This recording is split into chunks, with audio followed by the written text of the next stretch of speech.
Prendre le temps de parler de sujets divers, de partager des leçons apprises et parfois oubliées. Prendre le temps d'écouter des gens venus d'horizons différents et l'histoire qu'ils ont à nous raconter. Avec humour, sensibilité et juste ce qu'il faut de sérieux pour marquer ce moment d'inspiration qui nous vient d'ici et d'ailleurs.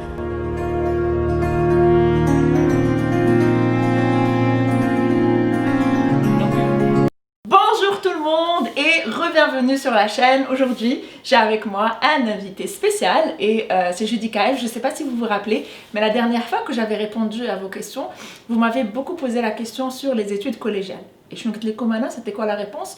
Anna, je ne suis pas la meilleure personne pour parler des études parce que je ne suis pas légitime au fait. Je n'ai pas fait d'études au Canada, donc je ne peux pas en parler. Mais j'ai invité une personne, les études, donc elle va venir. On va tourner la vidéo dans les prochains jours et vous allez voir ça très bientôt. J'ai donc apporté Monsieur Judy Kael qui lui a justement fait des études au collège ici au Canada. Il vient de les finir et donc je pense qu'il a quand même assez de recul pour pouvoir nous parler de la procédure, comment ça se passe, puis répondre surtout à la majorité de vos questions. Judy, merci d'avoir accepté mon invitation, merci d'être là. Merci à toi Leila. Bienvenue chez moi. Oh merci. Alors, pour la petite présentation, alors Judy Kael, il nous vient d'Italie et originaire du Burkina Faso. Oui. C'est ça? Oui. Mais tu es italien. Bon, attends, calme-toi. Donc, je suis originaire du Burkina Faso. J'ai vécu beaucoup en Italie, où j'ai passé toutes mes études. Et puis là, je suis ici au Canada, j'ai commencé à étudier. Puis j'ai terminé un parcours, un projet d'études cette année. C'était vraiment intéressant. Et puis bon, nous voici, une nouvelle aventure, tout. Ouais, c'est ça. Mais c'est ce que j'aime beaucoup chez Judy Kael, c'est vraiment une personne très multiculturelle.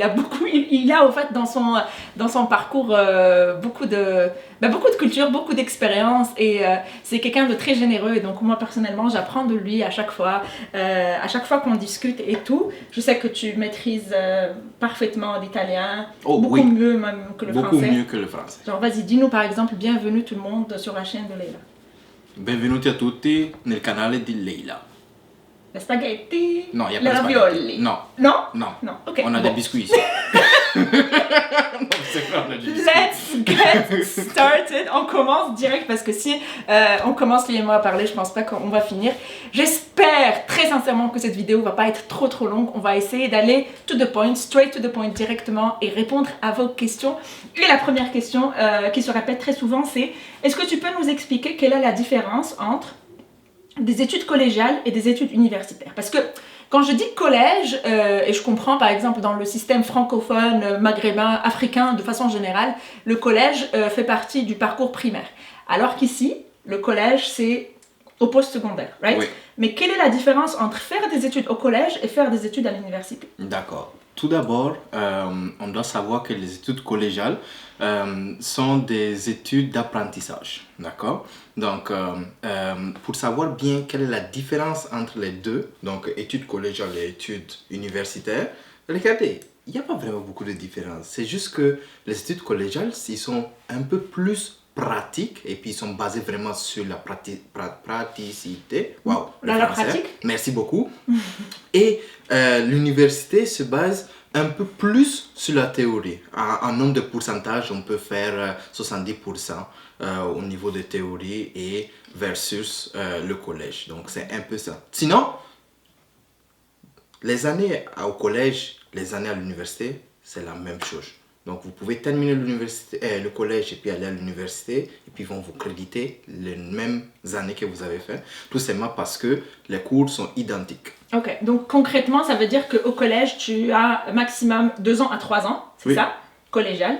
Donc les études collégiales, c'est le maximum 3 ans, right? C'est le maximum 3 ans. Entre-temps, il y a certains programmes qui peuvent arriver jusqu'à 4 ans, mais c'est plus des diplômes collégiaux, mais ça s'appelle comme baccalauréat et c'est juste un parcours que l'établissement scolaire peut-être. Mais de façon générale, et surtout les programmes qui sont les plus prisés, c'est entre 2 et 3 ans maximum, right?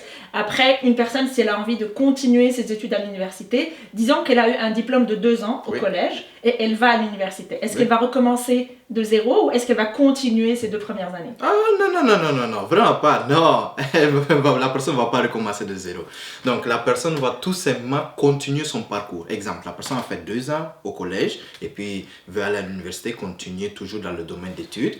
Et là, la personne va continuer. Il va rentrer à la 3e année ou même à sa 2e année, tout dépendamment de la note cumulative qu'elle a eue. Parce que chaque établissement scolaire, chaque université a des normes de critères d'être admissible. C'est pas grave. Je pense qu'ils sont quand même très habitués à elle maintenant. C'est la petite star de la chaîne, donc ouais. Je pense pas qu'il y a une vidéo où elle n'a pas apparu, mais vas-y, on continue la conversation. Donc c'est vraiment ça ce que je te dis. Donc tu peux terminer le collège et puis aller à l'université. Tu vas pas recommencer de zéro. Ok. Maintenant, ça, c'est cool. très important ta note cumulative que tu as terminée. D'accord. Donc c'est important, au fait, si vous faites des études collégiales, de vraiment faire attention à avoir de bonnes notes si tu veux aller intégrer l'université par la suite. Oui. Si tu as vraiment un dossier scolaire qui n'est pas très bon, donc tu n'as pas de très très bonnes notes, à ce moment-là, tu as de faibles chances d'intégrer l'université, ou plutôt d'avoir l'équivalence et gagner du temps. Oui, c'est ça. C'est vraiment question de gagner le temps. Sinon, intégrer l'université, tu vas l'intégrer. Ils vont te rétrograder un peu, mais c'est pas grave, tu vas l'intégrer. Mais aïe, il faut juste avoir des bonnes notes. Il y a en fait, alors je reçois des questions de 2 profils différents. Donc le premier profil, ce sont les étudiants internationaux. Donc c'est des étudiants un petit peu comme toi, au fait. Donc qui a fini, on va dire le lycée par exemple, puis après il veut faire des études au Canada, donc international. Et il y a les résidents permanents. Donc les personnes qui ont leur résidence permanente, qui veulent venir au Canada, puis qui veulent continuer leur parcours. Certainement, ils ont déjà eu une expérience professionnelle avant, ils ont déjà travaillé, puis ils veulent avoir un diplôme canadien. Donc là, on va commencer d'abord par les étudiants internationaux. Dis-moi, toi, par exemple, comment tu as fait pour venir d'Italie ici au Canada? Beaucoup de recherches, ok? Croyez-moi, ça fait pas longtemps que je suis ici au Canada, mais ça fait longtemps que j'ai commencé à faire mes recherches. Donc, on doit se comprendre que venir étudier dans un nouveau pays, c'est vraiment un projet. On doit avoir beaucoup d'informations, aller à la recherche de l'information. Donc là, je me suis informé, près des ambassades, près même de l'établissement scolaire, je les ai appelés. Ils étaient même fatigués. J'appelais, puis ils disaient « Salut Judicaël ». Donc oui, effectivement, c'est moi. Tellement ils te connaissaient. Donc, le fait d'aller à la recherche de l'information, c'est très important. Donc le parcours de façon générale, c'est tu fais ta demande. D'abord, tu demandes la lettre d'acceptation d'un collège. Puis après, avec cette lettre d'acceptation, tu vas à ton ambassade, puis tu demandes un permis d'études. Et c'est avec ce permis d'études que tu peux venir ici au Canada. C'est vrai qu'actuellement, la situation elle est un peu différente. Donc, il y a les études en ligne. Tu peux étudier même si tu n'as pas de permis d'études. Enfin, tu peux commencer à étudier même si tu n'as pas de permis d'études parce que tu es encore dans ton pays en attendant que tu le reçoives. Ça, c'est exceptionnel. Je ne veux pas qu'on en parle parce que je veux croire que c'est juste une exception et qu'on va revenir à la normale par la suite. Donc, parlons de façon normale. Le process, il est voilà. Un étudiant peut faire ça tout seul ou est-ce qu'il a besoin d'aller dans une agence pour faire sa demande de permis d'études et tout ça? Ah non, un étudiant est capable de faire le tout à lui tout seul. D'accord? Donc, faire une demande d'admission dans l'établissement scolaire de son intérêt pour avoir la lettre d'acceptation. Une fois qu'il a obtenu sa lettre d'acceptation, entamer les démarches près de l'immigration pour sa demande de visa. Attention, chaque ambassade a des caractéristiques différentes, même si c'est le même nom ambassade du Canada, mais chaque pays a des méthodes de faire différentes. Une fois que ça c'est fait... Donc c'est quoi le site Judicaël où ils peuvent partir pour juste faire la recherche? Est-ce qu'il y a un site spécifique pour aller savoir par exemple quels sont les collèges qui existent ou quelle est la procédure à faire pour venir faire ses études au Canada? Mais c'est vraiment simple, c'est le site du gouvernement Canada. Donc je vais le mettre ici. .canada.ca. Donc là vous. C'est canada.ca? Oui, c'est canada.ca. Et puis là, vous accédez directement à la plateforme et puis vous sélectionnez vraiment immigration. Et puis là, quand vous sélectionnez immigration, il y a tout. Il y a visiteurs, étudiants, travailleurs. Puis là, vous sélectionnez étudiants et puis vous allez à la recherche de l'information. Tout est là. Et combien ça coûte pour un étudiant international? Ça, c'est la question qui tue. Combien ça peut coûter pour un étudiant pour venir faire ses études ici au Canada? Ok, au niveau des les frais de scolarité, ça c'est autour de 15 000 à 16 000 $ seulement pour les frais annuels scolaires. Annuel, ok. Ok. Donc chaque année, donc s'il fait 2 années, c'est environ 28 à 30 000 $. Voilà. Ok. On doit bien comprendre que quand on fait ce type de démarche, ok, donc c'est pas qu'on fait le paiement des années, des frais de scolarité au total avant de entamer toutes les démarches et commencer. Juste pour vous expliquer que c'est vraiment beaucoup plus simple entamer les démarches près de l'immigration parce que dès que vous avez la lettre d'acceptation, vous pouvez entamer vous pouvez entamer les démarches près de l'immigration. Ok. Et là maintenant, ça dépend vraiment selon vous. Revenant à la question, il y a les frais de scolarité, que c'est 15 000, 16 000 $ annuels. L'hébergement, que ça, si vous pouvez loger dans la résidence que votre collège offre, ou aussi faites votre propre recherche de logement. Donc, vous pouvez voir des maisons, des appartements. Colocation. Des colocations. Exemple, moi, j'ai commencé par la résidence. J'ai fait quelques années à la résidence. Ça t'a et coûté après, combien juste la résidence, annuellement, c'était environ 6 000 $. Ok, ok, 6 000 $ donc par année? Par année scolaire, académique. Ah, année scolaire. Donc, ok. 8 mois d'école. 8 mois, d'accord. Ok, donc c'était ah oui, c'est 6 000, environ 6 000 $. Ok. Mais là, la bouffe, quand je dis la bouffe, la nourriture n'est pas inclus, les draps ne sont pas inclus, comme Ouais. le matelas est là, le lit est là, les l'argent placements de poche. n'est pas inclus. Donc, en gros, on répète. École, 15 000 $, 16 000. Logement, 6 000, 7 000 $ annuel. Ok? Là, moi, actuellement, moi-même, annuellement, je dépense 6 000 $. 5 500, 6 000 $ parce que je loue tout simplement une chambre dans une grosse maison. Ok? Et dans la grosse maison, il n'y a rien que des étudiants. Ok. Donc, il y a ça. Après, il y a déplacement, je sais pas, il y a les passes de bus, 120 $, tout dépendamment de où vous êtes. Ici, à Ottawa ou à Gatineau, mais là, je sais pas qui va nous regarder. Donc, en Ontario, il y a différents types de passes de bus. Et puis là, il y a l'épicerie. Il y a des personnes qui font des gros, comment je peux dire, des grosses dépenses pour de l'épicerie. Pourtant que ça ne sert pas vraiment beaucoup. C'est comme, tu comprends, non? Il y a des étudiants, oui, on s'est préparé très très bien, certains trop même. Mais bon, avec peu, on s'arrange. Il y a aussi la question qu'il y a beaucoup d'étudiants qui ont l'habitude de commander. Ouais. Okay? Donc là, c'est vraiment selon vos budgets et puis vos possibilités. Selon les priorités aussi. Oui. Et, donc en gros, là, je n'ai pas très bien suivi le compte. En gros, tu as dit 15 000 plus 6 000 pour le logement, Oui. plus environ combien par mois pour... tous les frais, donc par exemple téléphone, internet, déplacement, Ok. nourriture, etc. On est déjà à 30 000 là. On est déjà à 30 000. Oui, on est déjà presque à 30 000. 30 000 $ par année, Ouais. tout inclus. Tout inclus. Tout inclus. Oui. Ok, donc ça c'est 26 vraiment 000, overall, 30 000. hein, c'est une estimation très globale. Ok, puisqu'on est encore dans l'argent et dans les dépenses, est-ce qu'un étudiant international peut avoir une bourse ou des aides financières ici au Canada? Je parle toujours des études collégiales. Hein. On est dans des études collégiales. Au niveau des études collégiales, non. Ok. Oh. Pas vraiment, c'est pas vraiment possible. Entre-temps, d'accord, quelque chose que c'est à faire, c'est s'informer près des ambassades et des ministères des affaires étrangères de votre pays et puis les ententes qu'ils ont avec le Canada et puis voir si le collège a une entente en particulier avec votre pays. Et si c'est le cas, vous pourriez demander de l'aide, des bourses dans votre propre pays et puis là ça pourrait vous aider, mais c'est très très rare, donc vous devez faire vos propres recherches et toute recherche vous revient, toute information vous revient aussi à aller la chercher. D'accord, très bien. Donc ça c'est aussi sur le site du gouvernement canada.ca Ouais. et tu mets dans la barre de recherche bourse étudiant international, Ouais. étudiant étranger et tu peux avoir l'information selon ton Exactement. pays et selon... Ok, autre chose, on reste quand même, parce que je pense que c'est vraiment le plus gros souci des étudiants, c'est est-ce que je vais m'en sortir?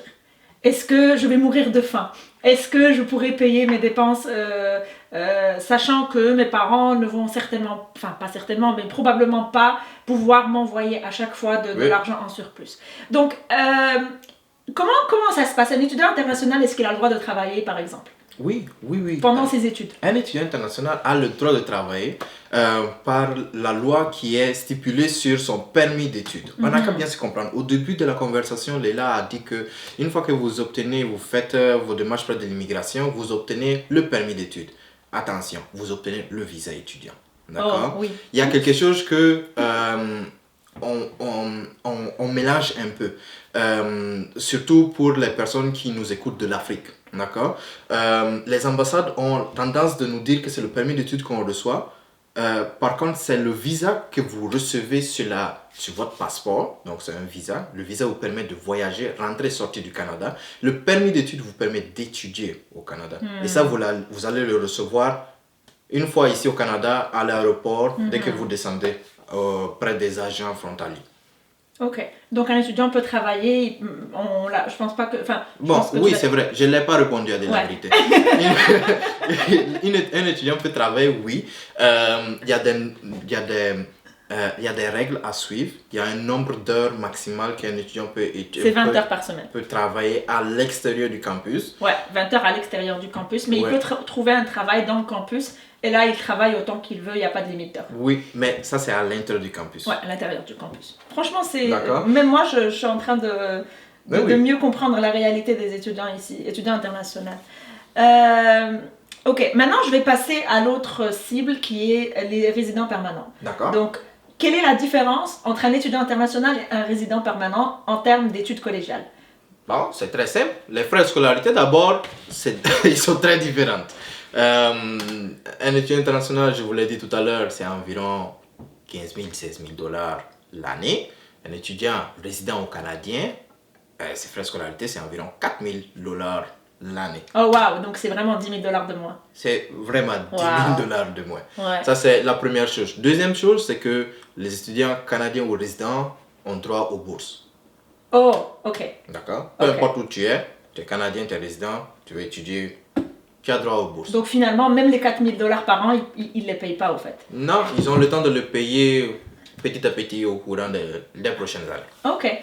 Oui, donc je pense qu'on va faire une autre vidéo une prochaine fois pour vraiment parler que des bourses pour les résidents permanents. Donc, est-ce que c'est vraiment une bourse ou est-ce que c'est une moitié bourse, une moitié prêt étudiant? Bref, je pense que c'est toute une science et il nous faut une vidéo que pour ça. Maintenant, juste, il est bon de savoir que la différence entre un étudiant international et un résident permanent, c'est que les frais, ils sont vraiment...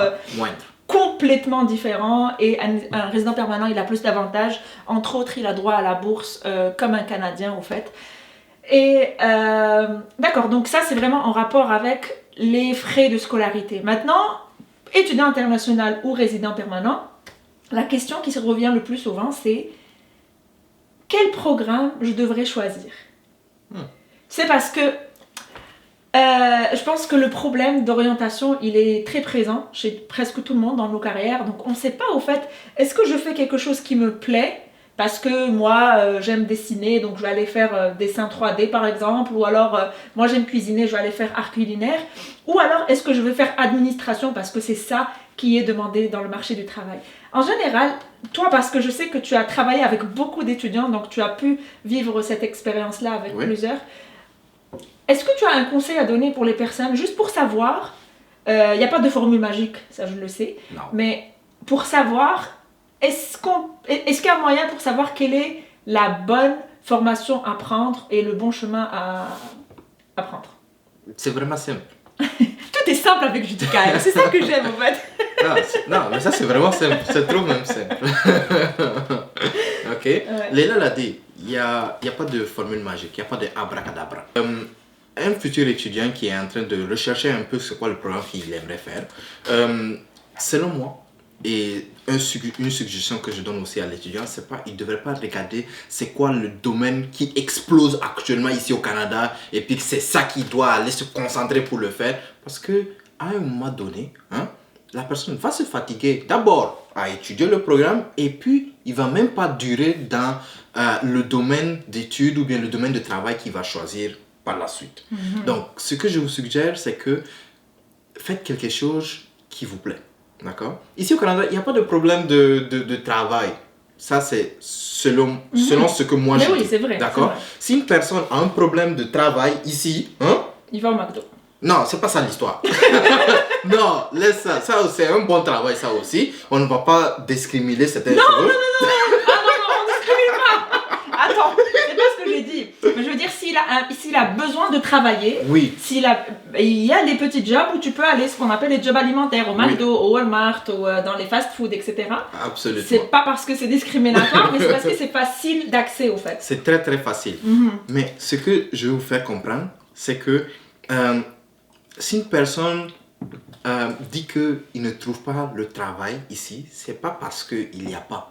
C'est tout simplement parce qu'il a il a déjà en tête un travail en spécifique, en particulier, qui, si c'est pas ça, il va pas faire autre chose. Pourtant, il y a plein d'offres, plein d'opportunités vont se présenter devant lui. Donc, revenons à nous. N'importe quel programme que vous allez choisir, de votre intérêt, de votre besoin actuel, ça va vous permettre de trouver un travail, tout dépendamment de la flexibilité mentale que vous allez avoir. Ça c'est un très bon conseil. Donc, moi actuellement je travaille, plein d'autres monde travaillent, c'est pas le travail qui manque. Beaucoup d'étudiants graduent à chaque année, à chaque session. C'est pas le travail qui manque, ça dépend vraiment de notre flexibilité mentale. C'est-à-dire que ce que je comprends de ce que tu viens de dire, c'est choisissez une formation qui vous plaît. Oui. Même si c'est pas quelque chose qui est commun, qu'on voit tout le temps, mais si vous pensez que vous êtes bon en ça, vous allez vous distinguer dans le marché du travail. Oui, absolument. Parce que si tu choisis quelque chose que ça te plaît, tu vas t'impliquer davantage. Tu le fais pas parce que tu dois le faire. Oui, ok, j'ai 8 heures de travail. Mais je vais faire les 8 heures de travail. Pourquoi, en fait, je comprends parfaitement la crainte des gens parce que je sais que, par exemple, c'est une réalité dans les pays d'Afrique de façon générale. Et je pense que un petit peu, pas partout, mais bref, dans les pays en voie de développement, il y a certaines spécialités qui sont présentes sur le marché. Oui. Si tu fais une spécialité un petit peu bizarre, un peu spéciale, tu n'auras pas d'offre d'emploi, tu n'auras pas d'opportunité sur le marché d'emploi. Je te donne un très simple exemple. Moi, je suis quelqu'un qui adore la cuisine, donc je veux faire art culinaire. D'accord. Si je fais art culinaire, j'ai pas beaucoup de chances d'être embauchée dans mon pays, par exemple. Par contre, ce que tu viens de dire, c'est qu'ici au Canada, on embauche tous les métiers. Oui. On embauche toutes les spécialités. Oui. Il faut juste que tu te distingues dans ton marché, dans ton profil et que tu reçoives des recommandations des gens, de tes profs, des gens avec qui tu passes des stages et tout. Et là, tu vas pouvoir... tu n'as rien à craindre, en fait. Oui, absolument. On doit comprendre que les cultures sont différentes. Ouais. Ok. L'approche est différente. Ok. Léla parlait de distinction. C'est très facile, d'accord? C'est vraiment de l'implication que vous-même vous mettez dans quelque chose que ça vous plaît de faire.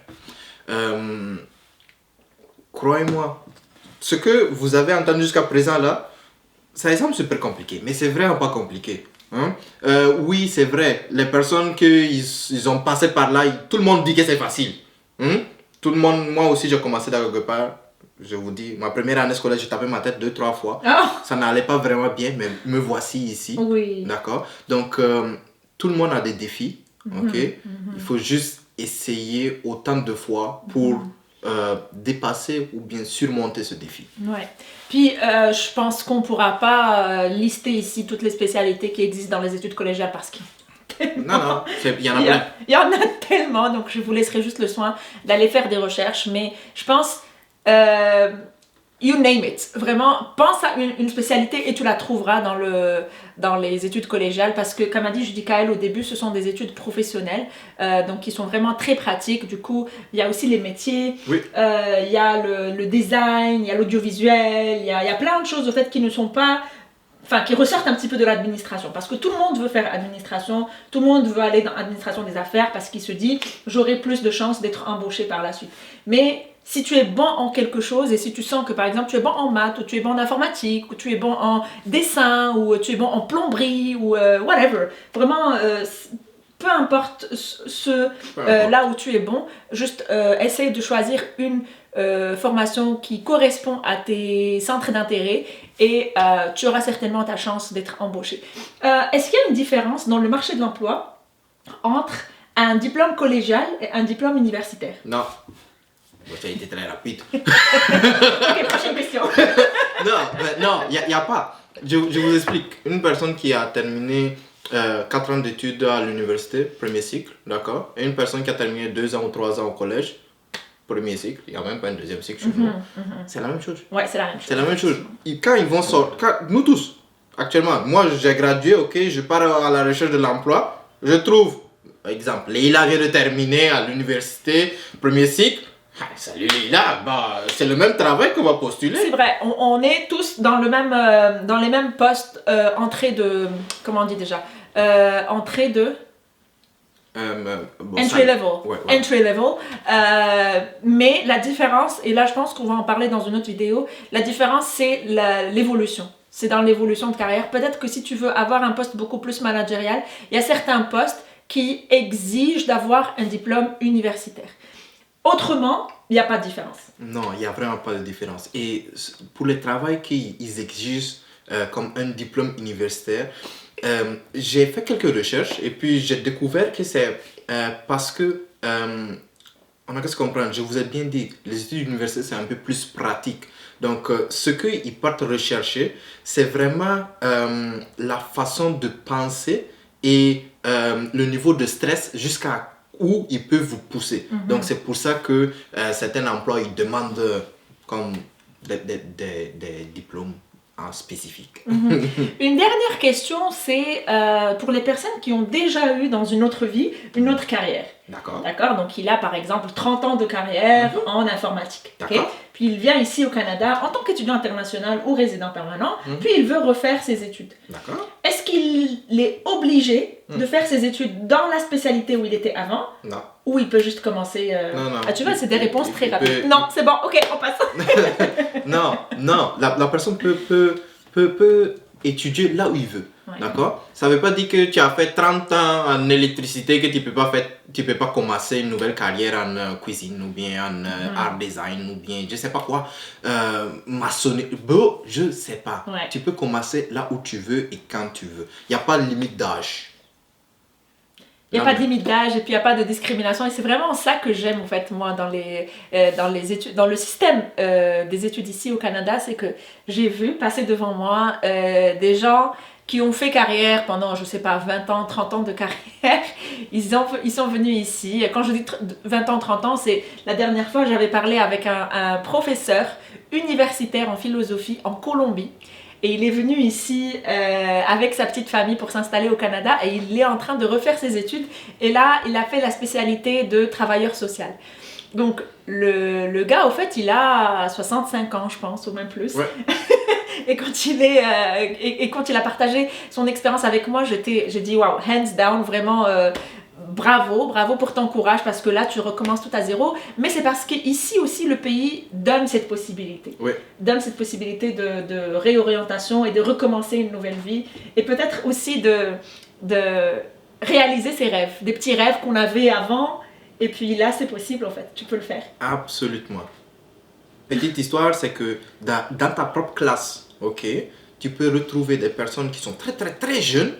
Comme tu peux retrouver des personnes qui sont très âgées et puis qui ont une expérience que toi tu es là, tu les regardes comme ça, tu dis wow. Ouais. Donc, tout le monde peut commencer dans quelque part, tout le monde peut arriver là où il veut arriver.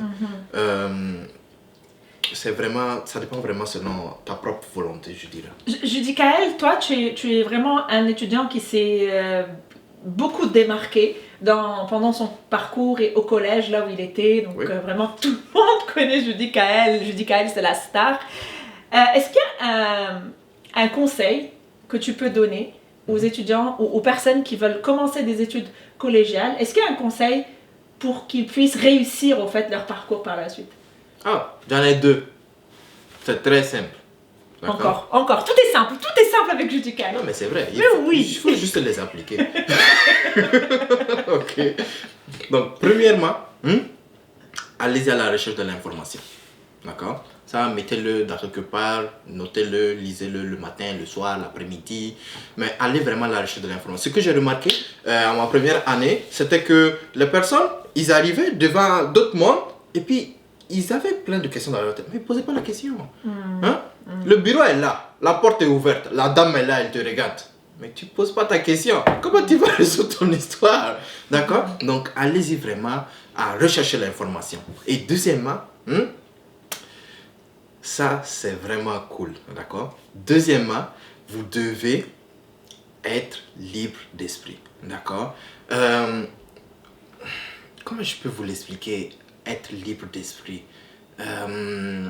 C'est ouvrir vos horizons en fait. Voilà, il n'y a pas quelque chose, il y a pas quelque chose que vous ne pouvez pas faire d'abord, pas quelque chose que vous ne pouvez pas avoir. Il n'y a pas, il y a pas de formule magique, on l'a toujours dit, mais vous devez commencer à quelque part. C'est vraiment de mettre le pied avant les autres. Ouais. D'accord? Croyez-moi, j'ai remarqué ça très simple. Là où j'ai fait mes études, on vient, on te prend.